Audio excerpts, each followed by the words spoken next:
Hello, my name is Kurt Berglund, and periodically on my YouTube channel, I do book reviews of important baseball books, and often, but not exclusively, on the Negro Leagues. This book happens to be one of those. It's the Biographical Encyclopedia of the Negro Baseball Leagues. It's by a man named James A. Riley, who is a fairly prolific writer about the Negro Leagues. The book was originally published in 1994 and was updated and produced in paperback form in 2002. That's what this copy looks like. If you're interested in purchasing information on this, I just did an Amazon search. A new copy, which there aren't very many of, are around $59 or $60. There are some used copies on Amazon that are in the low 50s today as I give this review. But the smart way to purchase this book, if you're interested in it, is to either look on eBay or do a Google search, and you will find them for about half that price or less at used book sites or on eBay. The Biographical Encyclopedia of the Negro Baseball Leagues. I'm going to tell you a little bit about what I do and how I use it and why I think so highly of the book. One of the things that I'm sort of an amateur baseball historian, and one of the things that I do is to produce game cards for baseball simulations. And this book, in terms of creating those cards for the Negro Leagues, has been really important. It's the first place that I go. So, for example, if I am going to make a game card for someone like Josh Gibson, well, the first thing I'll do is to look up Josh Gibson in this book, find his profile, read it, and then, and only then, after I review that, do I go to somewhere like seamheads.com and pull up his statistics. This is the first place to go to get a sense of the player, what he was like as a player, even what he was like as a person. Riley covers a lot of that for the players in the Negro Leagues. Now, this is a 900-page book. There are 4,000 plus entries.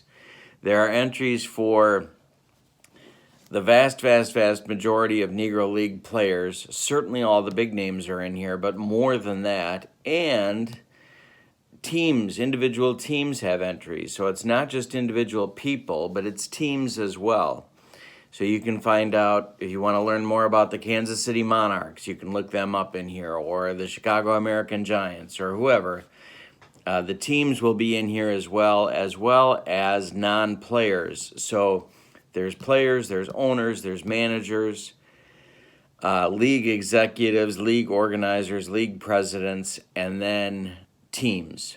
They all are likely to have an entry in this book. Now, the book was originally written in 1994, and at that time, of course, statistics for the Negro Leagues were sort of in their infancy. The strength of the book and the strength of Riley's work is not that the statistical references that he makes are up to date. They're not. In some cases, they're very dated. But the stories that he tells about the players and the descriptions about the players' abilities hold up very, very well. And they're borne out by current statistics. So whatever he used, and I don't know what it was, but whatever he used for his statistical database, it pointed him in the right direction about the abilities of these players, and he writes very, very well about them. The other thing that I want to say about that is that he even gets down into where the players batted in the order for the teams that they were on. So if you read the entries carefully, he'll say something like, Oscar Charleston batted third in 1924, sometimes fourth. I mean, he's down to that level of detail. If someone's career was cut short for some reason and it kind of sticks out, I'm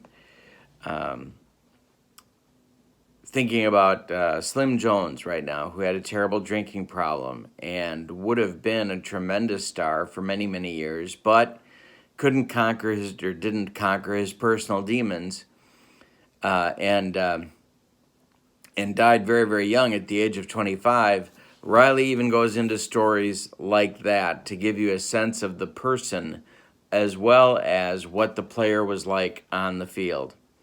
So it's an indispensable reference for me for the work that I do, but I think any fan or anybody who's interested in the Negro baseball leagues would enjoy this book and would use it a lot. I use it just about every day. There are some pictures in here, but pictures aren't the real strong suit of the book. There's a few. There's a couple of sections of pictures, and that was expanded in the 2002 update of the book. But this book, this edition, the second edition of the book, is less available, I'm finding, than the first edition. The first edition is the one that you will find commonly in libraries and at places like Half Price Books to pick up, and they'll have like the library dust cover on it. But if you don't care about that kind of stuff, and the important stuff is on the inside of the book, even those copies are great to pick up. If you see a first edition of the book, you'll see a picture of Satchel Paige covering almost the entire front cover. So it looks a lot different than the second, and the first edition is hardcover. So I recommend that you buy it. If you're a fan of the Negro Leagues, or you're interested in the Negro Leagues, or you want to learn more about the Negro Leagues, it's probably the single Negro Leagues reference book that I refer to the most.